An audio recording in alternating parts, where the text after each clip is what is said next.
Oui, bonjour. Donc là, en fait, je voulais vous parler de l'éveil spirituel. Qu'est-ce que c'est que l'éveil spirituel? Alors, c'est un vaste sujet.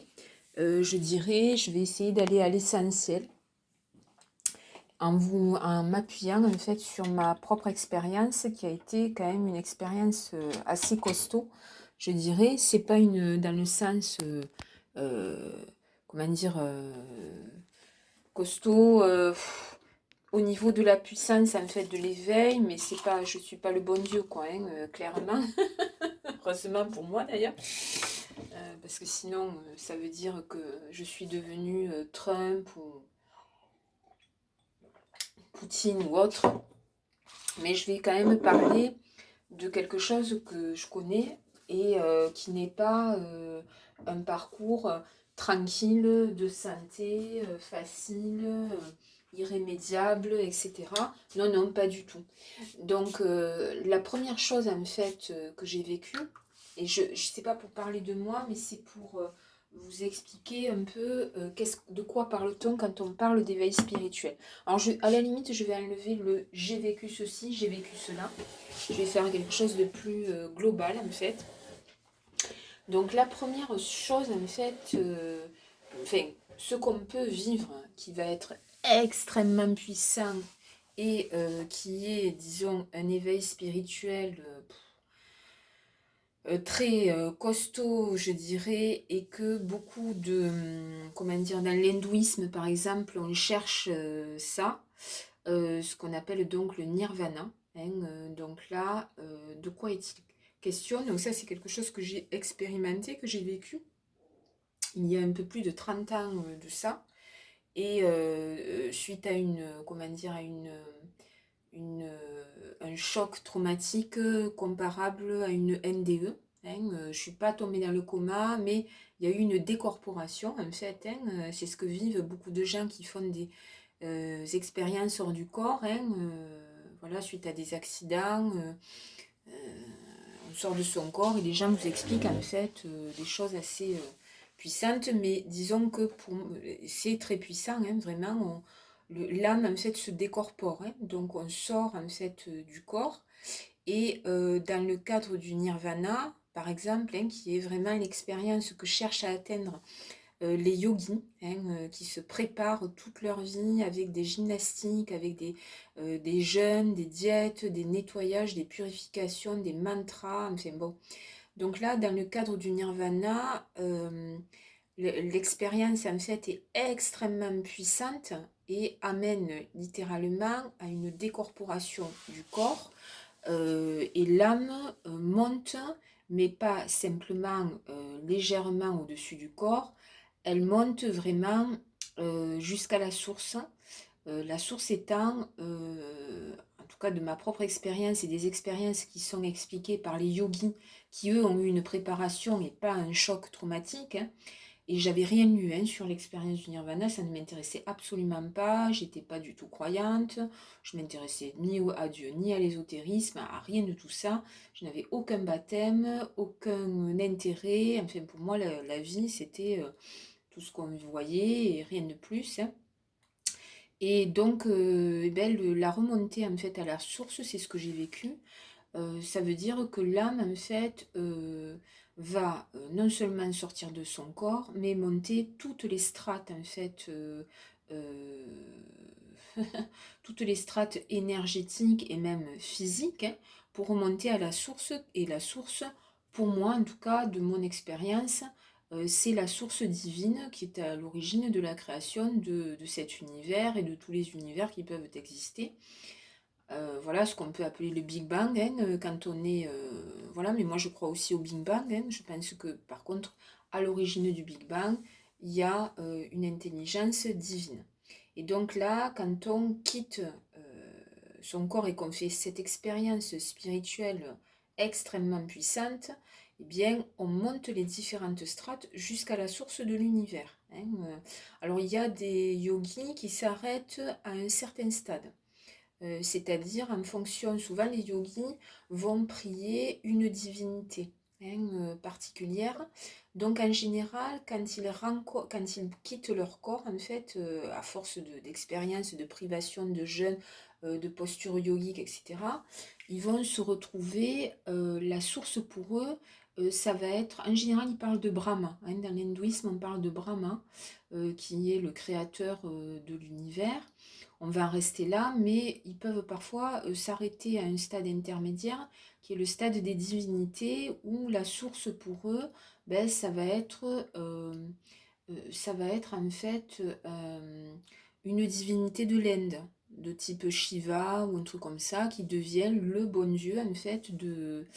euh, voilà, mais la réalité, en tout cas de ce que j'ai pu voir en termes vraiment d'expérience spirituelle et qui mène à un éveil extrêmement puissant, qu'il va falloir assumer après, ce qui n'est pas une mince affaire, pour le cerveau, pour le corps et pour tout le reste. Mais bon, la vie nous amène à vivre beaucoup de choses, mais surtout quand on vit cette expérience-là. Donc, la source en fait de l'univers, en termes d'expérience spirituelle, dépasse largement le cadre d'une religion, d'une spiritualité, d'un quelconque courant. En fait, c'est la source, au-delà de toute croyance, de toute religion, de tout courant spirituel, de tout gourou, de toute... Il n'y a pas de... le divin, en fait, la source divine n'est pas un Shiva, un Brahma, une Vierge Marie, un Christ, pas du tout. Le divin, en fait, est bien au-delà de ça, bien au-delà. Même si il y a effectivement de très grandes, par exemple le Christ, euh, euh, disons que c'est effectivement une source extrêmement puissante. Peut-être que l'énergie christique, je pense que c'est le cas, pour avoir expérimenté certaines choses au niveau du Christ, c'est disons qu'il y a une énergie primordiale et la première énergie euh, de la création de notre univers et de tous les univers serait le Christ. Voilà.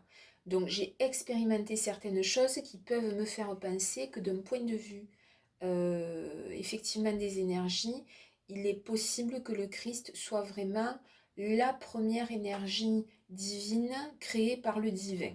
Voilà. Et puis la notion des archanges et des anges, etc. Effectivement, ça pourrait être vraiment les toutes premières créations célestes, voilà, de l'univers. Mais conjointement, il y a de fortes chances en fait pour que, alors je ne sais pas si c'est après les anges et les archanges ou conjointement, probablement que ça vient après, je ne sais pas, mais il va y avoir d'autres créations dans d'autres, comment dire, qui vont se mettre en correspondance avec d'autres lieux de la Terre. C'est compliqué d'expliquer ça, c'est vraiment très très dur de mettre des mots, mais disons que ce qu'on peut retenir, c'est que l'éveil spirituel, mais vraiment très très très puissant, c'est le nirvana, quand le nirvana est expérimenté au-delà des religions, au-delà des divinités, au-delà des grands êtres spirituels. La source divine est vraiment quelque chose de... Et lorsque vous expérimentez ça, eh bien disons que vous avez, en fonction de la durée, de la longueur de cet état d'expérience, en fait, qui ne doit pas être trop long, parce que quand vous expérimentez le nirvana, il faut redescendre après. Donc, si vous quittez votre corps, que vous expérimentez le nirvana, et puis que l'âme ne redescend jamais, bon, ben là, c'est fini. Le corps, en fait, est en état de transe. Probablement, il y aura des gens qui vont s'en occuper si vous êtes avec des amis, ils vont vous mettre dans un HP, ou si vous êtes dans un courant de type bouddhisme ou hindouisme, etc., et que vous êtes entouré, eh bien, on va s'occuper de ce corps qui n'est plus finalement habité, ou qui est en état de transe. Alors, il reste un cordon, en fait, hein. C'est-à-dire qu'il y a un cordon qu'on appelle le cordon astral, qui est un peu, vous savez, la corde en fait qui relie l'âme au corps. Si ce cordon casse, là c'est fini, le corps tombe en mort cérébrale, et puis ensuite, bon, mort physique, voilà. Donc ça, c'est le grand nirvana, c'est la grande expérience, c'est le grand éveil. Mais lorsque vous redescendez, en fait, puisque l'expérience du nirvana dure un certain temps, donc là, vous avez vu une vue d'ensemble qui transcende absolument tout, tout ce que nous vivons dans notre réalité terrestre. Absolument tout. C'est-à-dire que là, vous avez vu au-delà, disons, euh, de... enfin, des dualités, non, pas forcément, hein, mais vous avez vu que Dieu est amour, que la substance de tout l'univers, hein, de tous les multivers aussi, c'est de l'amour, bien qu'on ait l'impression que c'est tout le contraire, surtout en regardant les actualités à l'heure actuelle. Mais la substance, nous baignons dans une substance qui est l'amour en fait. C'est-à-dire que quand on dit Dieu est amour, c'est pas un concept babos ou chrétien, c'est que c'est une réalité. Dieu est amour, mais il n'est pas que ça. Mais nous baignons dans ça. Sauf que, eh bien, nous avons un ego et l'ego, lui, ne pense pas du tout que Dieu est amour. Il ne pense même pas à Dieu. Hein, pour les égos hypertrophiés, hein, si vous écoutez Trump, lui, il ne va pas vous dire que Dieu est amour. Hein. Il fait semblant, il prend des gens qui font des salam-alek au niveau religieux, mais il n'y croit absolument pas. Hein. Voilà, qu'on se le dise. Pour lui, Dieu est argent et Dieu est, comment dire, est bombe, hein, clairement, hein, pétrole et pognon. Hein. Donc voilà, mais c'est le cas. Hein. Là, on voit en fait dans cette immense expérience, qu'on voit aussi dans d'autres expériences d'éveil spirituel, que Dieu est amour et que bon, il y a du boulot. C'est-à-dire ce qu'on peut constater quand on monte vraiment dans les hauteurs spirituelles, c'est que entre l'humain et le divin, même si nous sommes une parcelle du divin, un fragment du divin, et en particulier notre âme, eh bien, il y a un sacré travail à accomplir et on n'est pas sorti de la mouise, hein, on est même en plein dedans et ça durera le temps que ça dure. Bon, l'expérience terrestre se poursuivra, bon an, mal an, mais dans des cataclysmes, enfin, on sait que ça reste quand même très incertain puisque l'humain a le libre arbitre et un travail à faire par rapport à ça un travail de connexion aussi, hein, comme nous apprenons et avançons au niveau des nouvelles technologies, ben, c'est un peu pas, la même chose qui se passe au niveau du contact avec le divin. Hein. Alors le contact, en général, quand on vit le nirvana, est établi, mais il peut être établi, disons que quand vous atterrissez du nirvana, ça ne veut pas dire que votre vie s'arrête et vos difficultés et vos illusions avec, d'accord? Mais disons que c'est l'ascension qui vous a montré quand même beaucoup de choses. Je ne vais pas rentrer dans les détails parce que sinon ça va être trop long, mais l'essentiel vous est donné en termes de, voilà, de réalité et de beauté, hein, mais aussi de très grandes difficultés lorsque vous réintégrez votre corps. Pourquoi? Parce que lorsqu'on a eu ce genre d'éveil spirituel très puissant, bon déjà, ça n'enlève rien aux difficultés et aux épreuves que vous avez à vivre en fait, hein, et aux choses que vous avez à transcender. Mais il y a aussi, euh, voilà, il y a quand même une chose qui va, disons, qui caractérise quand même bien souvent les yogis qui ont vécu donc dans le yoga indien principalement, hein. Mais pour les yogis qui ont vécu ça, le nirvana, eh bien, comme il y a eu tout un travail en fait qui a été fait avant, hein, alors les yogis sont pas forcément, comme je disais, connectés à la source au-delà de l'hindouisme. Hein. Ils peuvent s'arrêter à un éveil spirituel qui est en lien avec une énergie de type, voilà, comme les divinités cosmiques, d'accord? Mais quand ils ont fait ça, ça c'est l'aboutissement, la plupart du temps, hein, d'un travail en fait, d'ascèse, de pratique yogique. Et à partir du moment où ils ont fait ça, tout ce travail en fait de, disons, de nettoyage plus ou moins de leur corps et de détachement et de bon, Il y a des voies plus ou moins douces, hein. Vous avez les yogis de l'extrême qui vont faire... Alors, j'ai pas parlé des sectes qui partent dans des délires assez effrayants, en utilisant beaucoup de drogue et enfin, des trucs glauques. J'ai parlé du yogi traditionnel. Eh bien, disons qu'en général, bon, voilà, ils ont fait une ascèse, un renoncement, etc. Donc, du coup, ils vont, une fois qu'ils ont atteint le nirvana, bon, ils redescendent, en général, l'âme redescend, mais elle est en extase. Et elle va rester comme ça. Donc, ils peuvent rester assis en tailleur, on les voit, ils sont très heureux. Il émane de l'amour, hein, puisqu'ils ont enfin trouvé la source qui dit que Dieu est amour. Et ils vont le conserver dans leur aura, en fait, hein, et tout le reste ne les intéresse pas vraiment.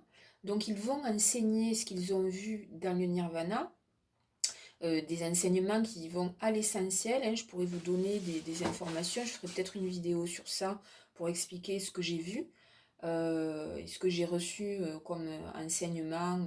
Voilà, je sais pas de l'ésotérie, c'est pas du New Age, hein, je suis pas en train de vous vendre un produit, pas du tout. Mais voilà, j'ai vu. Et donc, voilà, ils sont là. Les gens, en général, comme ils sont dans un état d'extase et qu'ils émanent l'amour, ben, les gens vont s'agglutiner autour d'eux, des gens de toutes sortes, hein, certains qui sont indécrottables et qui sont de véritables parasites et qui n'auront jamais d'éveil spirituel, alors ça à la limite, bon, mais qui portent comment dire, des obscurités tellement grandes que même en passant des milliards de vies à côté d'un yogi qui a atteint l'éveil, jamais, jamais ils ne changeront. Hein.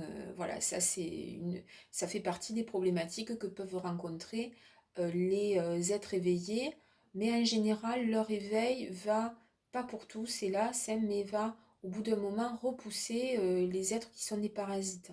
Hein, parce que ils vont, leur niveau au yogi sincère, hein, qui a atteint un éveil vraiment dans l'amour, eh bien, va, comment dire, par son rayonnement, repousser un peu, sans parler, hein, la personnalité qui ne changera jamais.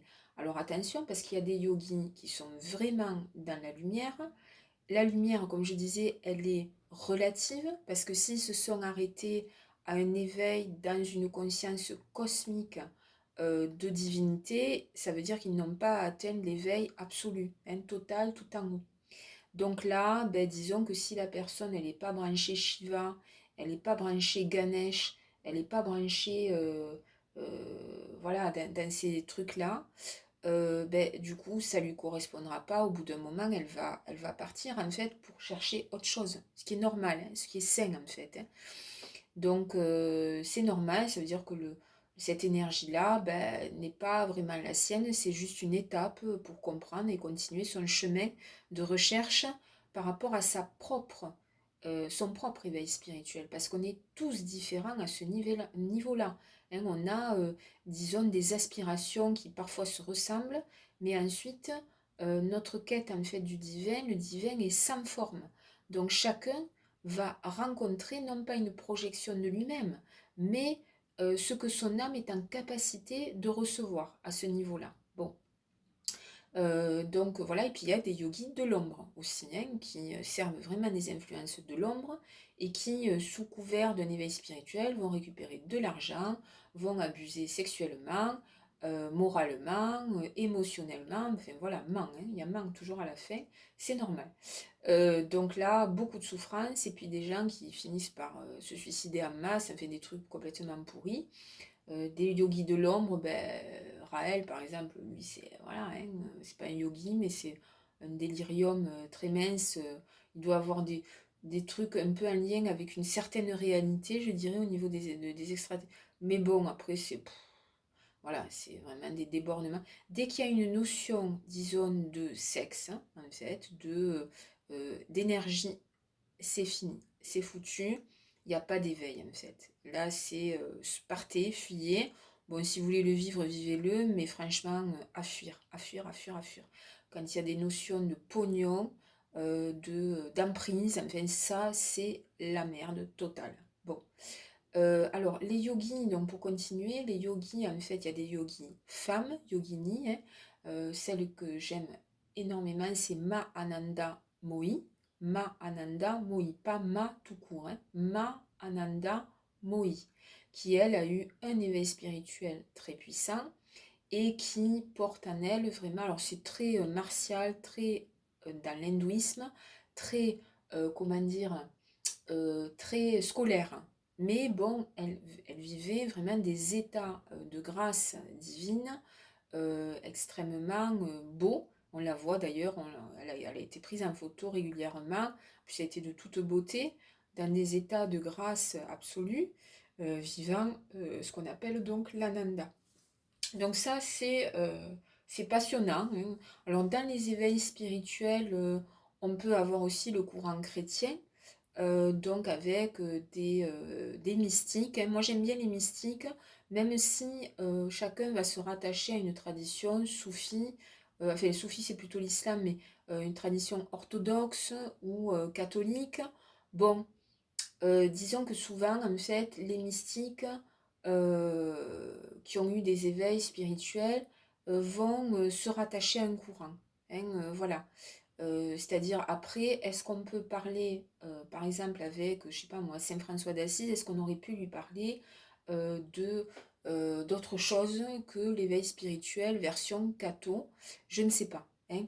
Les mystiques en général, ce sont des, souvent, pas toujours, mais euh, ils sont assez, les originaux en fait, ceux qui vraiment font leur life, bon, ils se rattachent à un courant parce qu'il faut le faire et qu'ils ne connaissent que ça en fait. Mais je vous dis, un véritable éveil spirituel dépasse, hein, de très loin en fait le simple courant religieux ou spirituel. Voilà. Alors, l'éveil spirituel, voilà, ça peut être donc des aspects très mystiques, hein. Quand vous avez un éveil spirituel vraiment digne de ce nom, vous êtes dans des états, disons, d'ananda, hein, on va utiliser des termes indiens. L'ananda, c'est vraiment des états de paix, de joie, de bonheur. Bon, allez chercher des infos sur ça. Et puis des états de grâce, hein, je dirais, voilà, si on fait la, où là il y a vraiment une connexion avec le divin qui se fait à partir du cœur. Le cœur, alors le cœur physique, mais aussi le chakra du cœur qui se trouve au centre de la poitrine et qui contient l'âme, hein. L'âme, il y a un petit morceau dans le cœur physique et puis il y a un autre morceau subtil, hein. Dans le cœur physique, il est physique, l'âme, il y a un morceau physique en fait, et dans le cœur euh, subtil en fait, qui se trouve au centre de la poitrine. C'est d'ailleurs pour ça que dans l'église catholique, on voit le Christ ouvre. Et on voit son cœur au centre de la poitrine. Il n'est pas à gauche, il est au centre de la poitrine. C'est pas pour rien. Donc là, il y a l'âme, hein. Vraiment l'âme au niveau subtil, au niveau énergétique, ce qui est quelque chose de fantastique, hein. Euh, alors l'éveil spirituel, il y a la partie très belle, très merveilleuse, très... Et puis il y a l'autre, c'est-à-dire qu'un éveil spirituel, certains le mènent que dans un état d'ananda, de paix profonde et de transmission de par leur état paisible, hein, extrêmement paisible, et de par leur enseignement qui peut se faire silencieusement, verbalement ou avec des écrits. Voilà. Celui qui en parle beaucoup, c'est Eckhart Tolle, hein, qui est devenu un enseignant digne de ce nom, voilà, hein, qui donne beaucoup de conférences. Beaucoup de gens le suivent parce que bon, c'est un Européen, donc ça, voilà, qui parle du pouvoir du moment présent. Enfin bon, après, est-ce qu'il est business ou pas, ça je saurais pas vous dire, je pense pas. Je pense simplement qu'il y a une grosse machine derrière lui et que voilà, les salles sont immenses, il faut gérer tout ça. Bon, bref, qui le gère, je ne sais pas. Pas lui, ça c'est clair. Enfin, lui, il doit un peu plus, il est quand même assez cartésien, mais disons que là, il y a un éveil spirituel, hein, avec Eckhart Tolle, mais qui est ce qu'il est. C'est-à-dire que quand on regarde un éveil spirituel, il n'est jamais le même, hein. On est nous sommes tous différents, donc notre approche est différente, voilà. D'où les lectures qui sont selon moi, nécessaire et même au niveau historique. Hein, voilà. Euh, alors, la difficulté de l'éveil spirituel, c'est qu'on croit à chaque fois qu'on détient la vérité. Même les maîtres les plus puissants pensent que tout ce qui est hors de leur prise de conscience, en fait, dans l'éveil spirituel, est non valable, merdique. En général, ils ont tendance à le rabaisser un peu, ce qui fait qu'il faut regarder, quelle que soit la puissance de l'éveil spirituel, la relativité de cet éveil. Mm. Donc le Bouddha, par exemple, qui a fait un éveil spirituel extrêmement puissant, eh bien, qui était Siddhartha, donc avant de devenir le Bouddha, ben lui, en fait, n'a pas rencontré Dieu. Au sommet de son éveil spirituel, il a rencontré, je sais plus ce que c'est, mais la conscience, enfin, je sais plus. Mais en tout cas, lui, il existe. C'est un éveil spirituel, c'est un grand, un être immense, hein, comparable peut-être pas au Christ, mais pratiquement. Mais lui, il est dans sa propre sphère. Voilà. Hein, et lui n'a pas reconnu, n'a pas trouvé Dieu, ne parle pas de Dieu, ne parle pas de l'âme. Hein, il ne reconnaît pas. Je crois que Bouddha n'a pas reconnu l'âme. Hein. Il n'est pas allé dans ce... Mais il y avait besoin d'un être éveillé qui est ce type d'éveil à l'intérieur même de la conscience divine, de la sphère divine. Donc voilà. Dans les êtres, les maîtres vraiment hein, très très éveillés, très puissants, qui se trouvent dans les grandes sphères spirituelles, hein, eh bien il y a Sri Aurobindo, hein, Sri Aurobindo, la mère, Satprem, qui était un travailleur du yoga intégral, hein, supramental, qui est une réalité. Je peux vous parler de beaucoup, il y a beaucoup de... Les soufis, bon voilà, vous avez un dictionnaire, je crois, pas des religions, mais un Larousse des Hélas que j'avais et que j'ai donné, qui parle des grands courants spirituels. C'est magnifique. Si vous le retrouvez, j'ai pas du tout les... j'ai pas cherché, mais ça montre vraiment tous les courants, toutes les époques, c'est de toute beauté. Pourquoi les je donnais? J'en avais marre de parler de spiritualité, c'est certainement pour ça.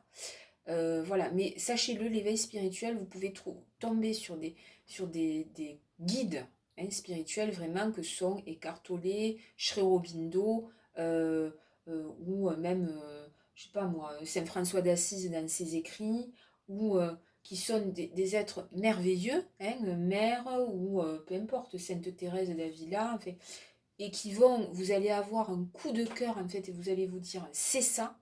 Oui, effectivement, ils ont quelque chose à transmettre d'extrêmement puissant et une connaissance énorme, mais ils restent des humains, d'accord? Et donc, il y a bien au-delà d'eux. Et oui, ils ne sont que des serviteurs, aucun maître sauf Dieu. Ça, dans l'éveil spirituel, c'est vraiment ce qu'il faut chercher. Mais si, de toute façon, dans le courant de votre vie, ben, vous avez un seul guide, un courant religieux ou spirituel, un seul ben, faites ça, il n'y a pas de problème. Hein. On se rattache à quelqu'un parce que effectivement, quand c'est que Dieu, la route c'est que Dieu et rien du tout autour, ça devient beaucoup plus compliqué et beaucoup plus difficile.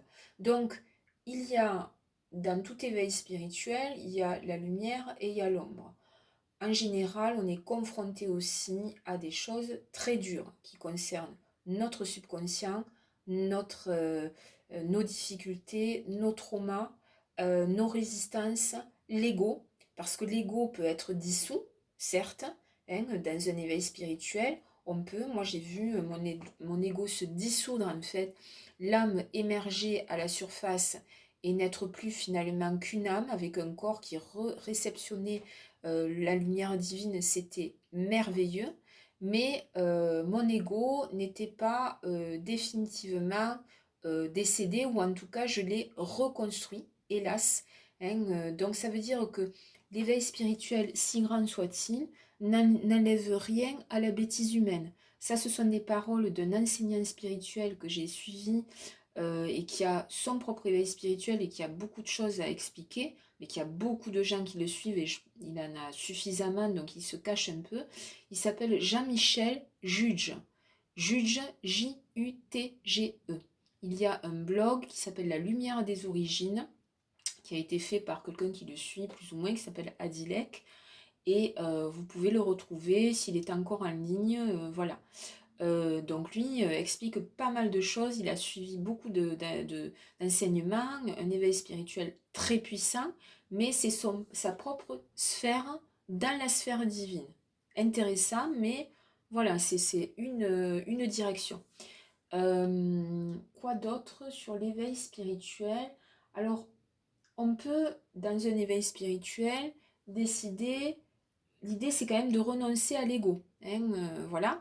Donc, l'idée de s'accrocher fermement à son ego, de batailler, d'être dans la dualité, de faire un Star Wars, de faire la guerre, de se battre contre le méchant, contre ceci, contre cela, ça peut faire partie du chemin, en fait, hein. Quand on a un éveil, on peut se retrouver effectivement, ou quand on est potentiellement dans ce chemin qui va vous amener à l'éveil spirituel, on peut se retrouver avec des êtres qui bloquent ça, hein, de manière assez puissante et qui ont des degrés de force différents en fait, hein, et qui peuvent être vraiment plus puissants que vous, ou en tout cas au niveau de l'énergie, de haine, d'emprise, voilà, il y a des opposants en fait à l'éveil spirituel et des êtres qui vont bloquer, coûte que coûte, éveil que vaille, votre éveil, mais globalement l'éveil de l'humanité, hein, voilà.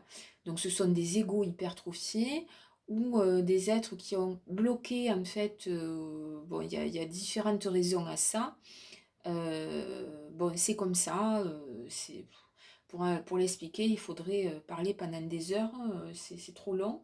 Mais disons que quand on est, par exemple, confronté à ce qu'on appelle dans les termes psychiatriques ou PN, narcissique, etc., gros toxique, en général, derrière, il n'y a pas quelqu'un qui cherche à s'éveiller, c'est quelqu'un qui cherche à vous endormir, en fait, et qui n'a pas fait ce qu'il fallait, bon, mais vous non plus, enfin bon, le parcours de l'éveil spirituel n'est pas forcément un terrain merveilleux, simplement votre regard, disons, est beaucoup plus éclairé, votre conscience aussi, et votre corps pareil.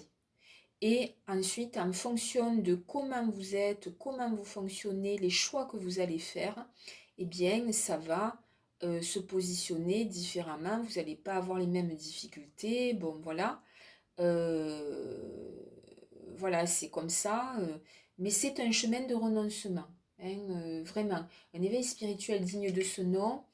Le but, disons qu'au fur et à mesure, vous vous rendez compte ben, que votre corps est mortel, qu'il contient peut-être l'immortalité, ce qui est une réalité, que votre âme est potentiellement éternelle, votre corps potentiellement immortel.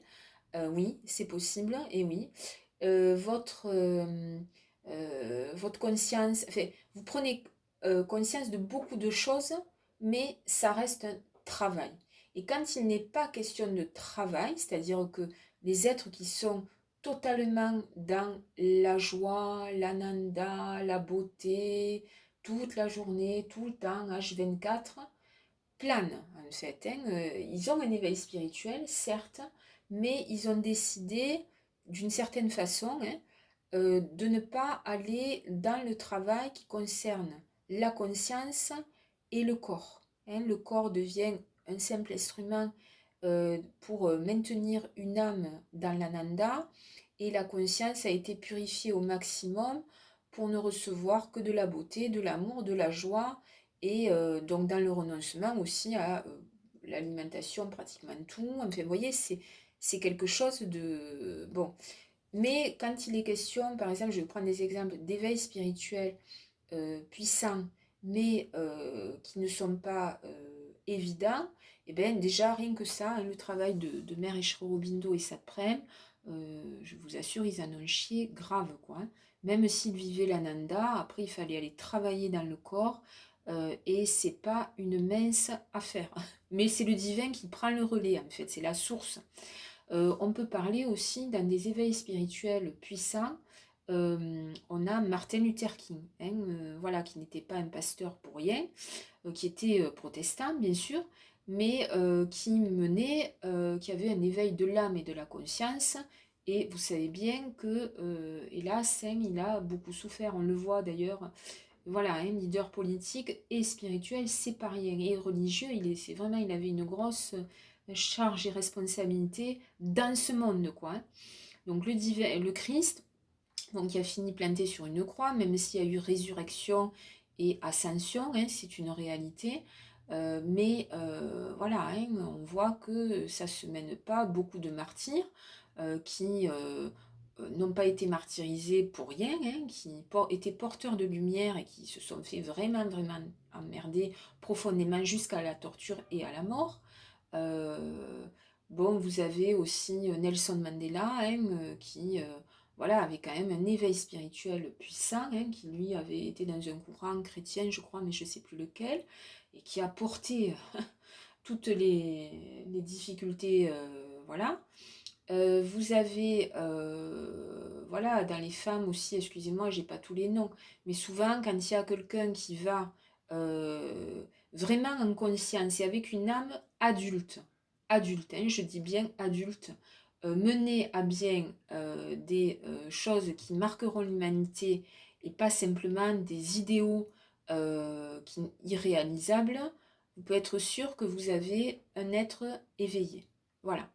Alors, le cas de Gandhi, hein, Gandhi, important dans certaines paroles qui sont vraiment d'une réalité concrète absolue, mais Gandhi, d'ailleurs, le reconnaissait à la fin de sa vie avant, hélas, d'être assassiné, mais lui aussi, voilà, il n'a pas été assassiné pour rien, mais Gandhi avait un idéal très conséquent, un peu enfantin. Je suis désolée de le dire, hein, même s'il était extrêmement conscient sur beaucoup, beaucoup, beaucoup de choses.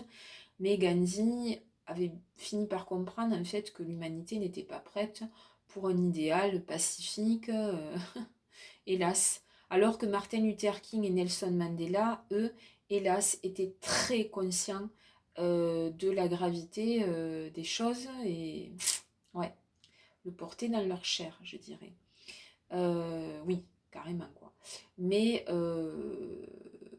voilà, donc l'éveil spirituel, c'est, disons que pour qu'il y ait vraiment un éveil spirituel complet, même si il faut qu'il y ait l'âme, la conscience, le corps et la conscience de l'esprit aussi. Bon, sinon, ben, vous avez un éveil de l'âme, ce qui est énorme, c'est fantastique, c'est déjà très bien, ou un éveil de la conscience, ce qui est bien aussi, intéressant. Vous allez pouvoir nettoyer votre conscience, enfin, parce que plus on est éveillé, plus on peut agir en fait, hein. Ou un éveil du corps. Donc là, voilà, ça c'est encore autre chose, hein. Par exemple, les gens qui sont beaucoup dans le sport, ils ont un corps réveillé en général, pas tous, hein, mais disons que ça les amène à... Moi j'ai vu, hein, dans les sportifs, les athlètes, je pense à Justine Dupont, entre autres. Bon, mais Justine Dupont, je sais qu'à un moment donné, elle était connectée avec un corps bon, très conscient, et c'est ce qu'elle fait. Voilà, c'est quand même un être hors du commun. Et son compagnon aussi, d'ailleurs, hein, qui lui aussi, ils ont une forme d'éveil, hein, tous les deux, très intéressant. Donc Justine Dupont, je voyais à un moment donné, puisque j'ai une vision de ça, eh bien, elle avait une connexion très puissante avec le monde, ce qui est normal, hein, le monde aquatique. Et en particulier, au niveau de l'intelligence, elle était connectée vraiment au dauphin, hein. Elle n'en parle pas beaucoup, elle n'en parle pas du tout même, mais je sais, bon, on la voit de temps en temps, mais moi j'ai vu vraiment au niveau de son corps, enfin, il y avait des mutations, enfin, c'était un truc de fou, quoi. Mais bon, je connais assez bien. Souvent, voilà, l'éveil corporel, c'est quelque chose de très puissant, quoi, hein, vraiment très puissant, surtout quand il se fait en connexion avec la nature, hein, vraiment. Alors, il y en a, c'est des gros bourrins, hein, ce sont des sportifs, leur corps, c'est juste un instrument qu'ils malmènent, en fait, hein. Et puis après, il y a les autres, voilà. Et puis l'esprit, hein, alors ça c'est encore autre chose, mais je ferai peut-être une vidéo sur ça. Et je vous souhaite donc d'avoir suffisamment d'informations pour, ben, si vous êtes en quête spirituelle, pour comprendre un peu mieux et aller lire quelques bouquins, ça serait bien.